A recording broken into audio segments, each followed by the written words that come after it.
Pouvez-vous vous asseoir à l'instant, s'il vous plaît?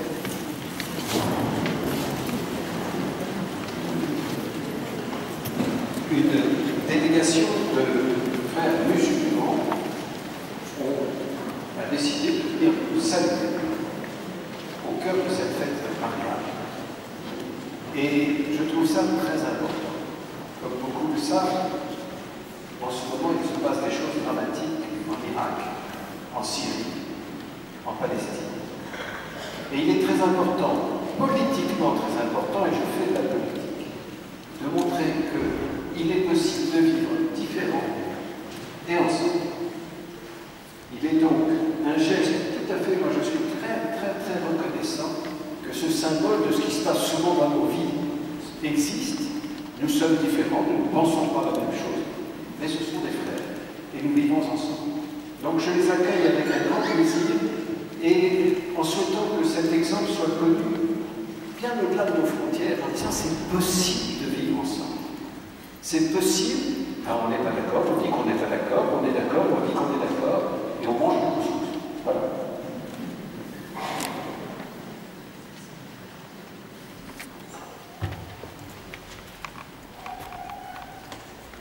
Mes chers frères, mes chers sœurs, je vous salue par la salutation de l'islam qui est Assalamu alaykum wa rahmatullah, qui est le salut, qui est la paix.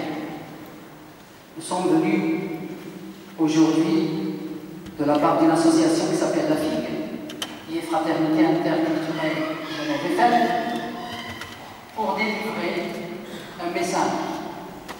Un message probablement, peut-être dans ces lieux, vous n'avez pas l'habitude d'entendre, mais ça nous tenait à cœur de passer un moment avec vous, si vous êtes patient avec nous, parce que je parle beaucoup, attention.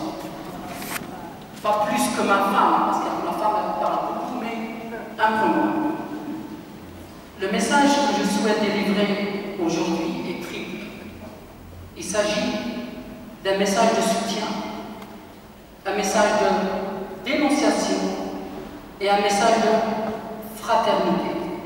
Je souhaiterais évidemment faire partie de ceux qui ne s'expriment pas uniquement lorsque la communauté musulmane est offensée ou maltraitée. Lorsque mes co-religionnaires font l'objet de diffamation ou d'agression en France ou ailleurs. Je souhaiterais également que ma communauté fasse partie de ceux qui s'élèvent lorsque l'injustice manifeste sévit dans le monde. À plus forte raison, lorsque la religion est prise en otage, lorsqu'elle est utilisée pour justifier l'injustifiable. Aujourd'hui, nous entendons le malheur, l'oppression des minorités religieuses du Moyen-Orient, notamment les chrétiens d'Irak, qui vivent sous le joug d'individus revendiquant un État islamique. À cet égard, je me sens responsable et souhaite briser ce pseudo-silence et affirmer notre soutien et le soutien de toute la communauté musulmane envers cette population minoritaire opprimée. L'islam nous enseigne la façon dont les musulmans vivaient avec les autres religions durant des siècles au miroir de la tradition prophétique et coranique. Il est important de rappeler, mes chers frères et sœurs, certaines vérités et réalités historiques qui attestent notre cohabitation manifeste entre nos deux communautés.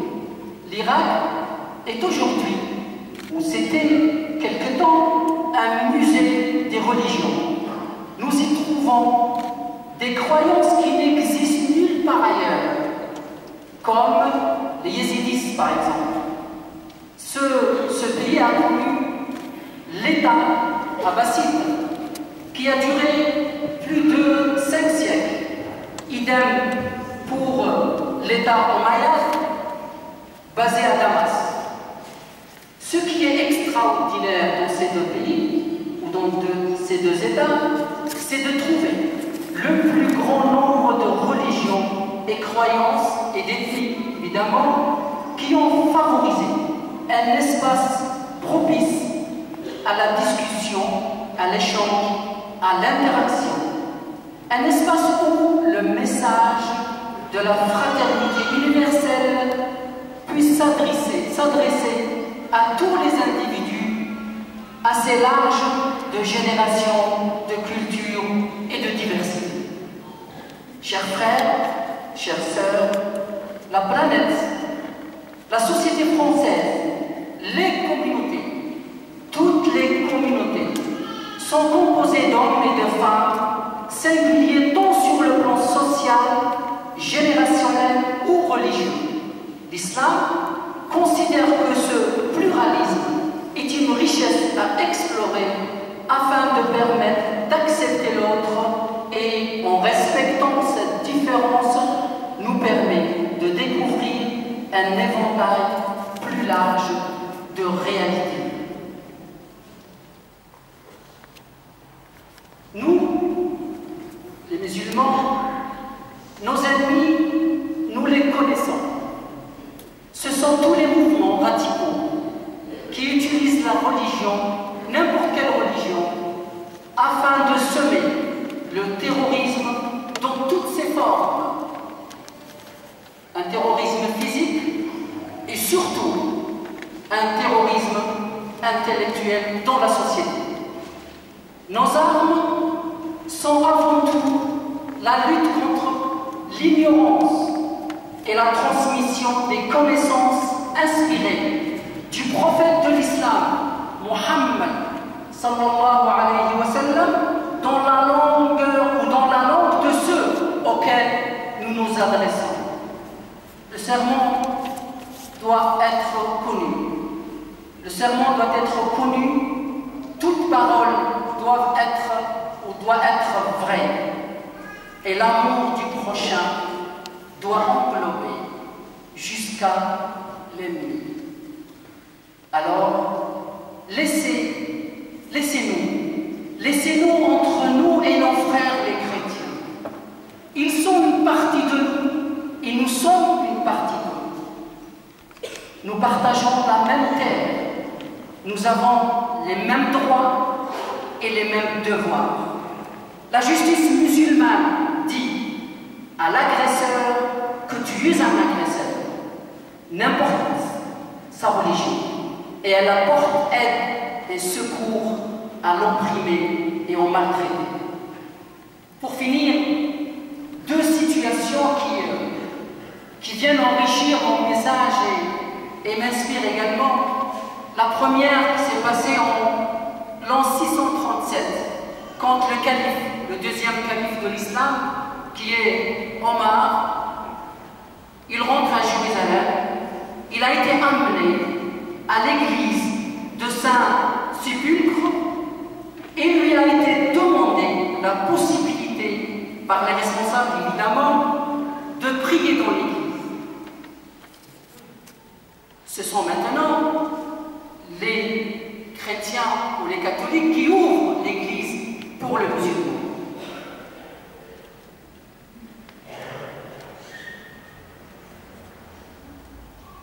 Le calife a agi avec prudence en disant, c'est très important, en disant, je cite, « Je jure par Dieu que ce n'est pas l'islam qui m'interdit de prier dans votre religion, mais je crains que les futures générations musulmanes suivent mes traces jusqu'à demander à ce que l'Église soit transformée en mosquée. » Et du coup, il a préféré prier à l'extérieur de l'Église et une mosquée fut construite plus tard en son nom. Cette mosquée est actuellement située en face de la cour sud de l'église. La deuxième, elle est passée en 2014, Pendant les bombardements sur Gaza en Palestine, un Palestinien, un évêque ou un prêtre palestinien a dit, je cite, « Si les musulmans n'ont plus de mosquée pour prier, alors qu'ils viennent faire l'appel à la prière dans nos églises. » Ça, c'est un message pour nous dans le sentier de vivre ensemble. Mes frères, mes sœurs, il en est du Coran, comme il en est d'une pluie, la coquille marine qui fait les perles en bois, comme le serpent qui fait du venin en bois. Doit-on accuser l'eau de crime lorsqu'un serpent tue par son venin? Ce serait injuste, comme il est injuste d'accuser l'islam de violence commise prétendument en son nom. L'islam condamne les actions commises par les groupes terroristes au nom des principes humanitaires et religieux. Il le combat avec les textes auxquels ces anti-humains agissent. Sa condamnation est sans embâche. Mais en même temps que l'islam fait la condamnation des crimes dont sont victimes les minorités religieuses irakiennes, l'islam demande que toutes les religions condamnent les injustices commises en leur nom aujourd'hui. Finissons-en avec l'émotion. À géométrie variable, rendons à l'humain la noblesse que lui a été donnée son Créateur. Nul ne doit avoir ni le droit, ni les moyens d'enlever la vie à ses semblables. Faisons-nous entendre, car l'humus de ces groupes terroristes est le traitement de deux poids, deux mesures, par lesquels les conflits mondiaux sont traités. Le rabbin, le prêtre, l'imam et le moine doivent condamner d'une seule voix toute agression. Le courage n'est pas de s'exposer au danger. Le courage, c'est de dénoncer le mal, surtout quand les nôtres en sont les auteurs. C'est faire preuve d'impartialité. Je dois autant critiquer ma communauté, ma mosquée, que doit faire le rabbin et le prêtre lorsque leurs temples et leurs églises s'éloignent des principes. N'oublions pas, ou n'oublions surtout pas, qu'il est des silences assassins. Nous avions initialement prévu une marche au sein de la ville de Saint-Geneviève-des-Bois, qui symboliquement elle part de la mosquée jusqu'à l'église de la ville.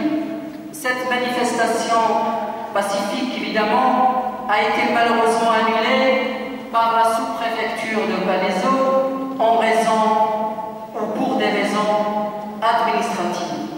Nous tenons à remercier évidemment Monseigneur Michel Dubosc, évêque d'Evry, qui nous a permis, de nous avoir permis ou de nous donner l'occasion de diffuser ce message de soutien et de fraternité à nos frères, les chrétiens. Nous vous souhaitons une bonne fête et bonne prière. La paix à vous. Merci.